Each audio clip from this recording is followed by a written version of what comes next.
এবারও সন্দেশখালীর বেড়মজুরের বটতলা এলাকায় ঝাঁটা লাঠি হাতে রাতপাহারায় মহিলারা। চারিদিকে অন্ধকার ধুধু প্রান্তর, তার মধ্যে সন্দেশখালীর বেড়মজুর বটতলা এলাকায় ঝাঁটা হাতে রাত জাগছেন মহিলারা। মুখে শুধু একটাই শপথ, তৃণমূলের কোনো নেতাকে ঢুকতে দেওয়া হবে না, রাজ্যের পুলিশকে এখানে ঢুকতে দেওয়া হবে না। রাত পাহারায় বসে থাকা মহিলাদের বক্তব্য, পুলিশ কোনো নিরাপত্তা দিতে পারছে না।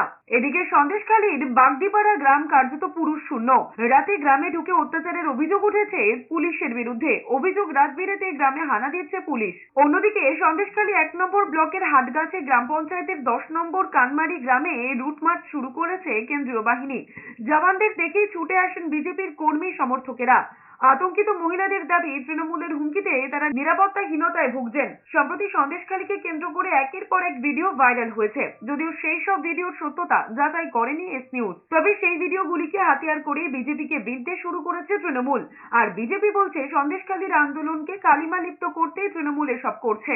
ছেলেদের সুরক্ষার জন্য, মেয়েদের সুরক্ষার জন্য, যাতে না করে যে রাজ্য পুলিশ কেউ গ্রামে ঢুকতে পারে বা টিএমসির নেতারাও না ঢুকতে পারে, সেই জন্য আমরা এই দ্বিতীয় দিন কর্মসূচির আন্দোলন শুরু করেছি।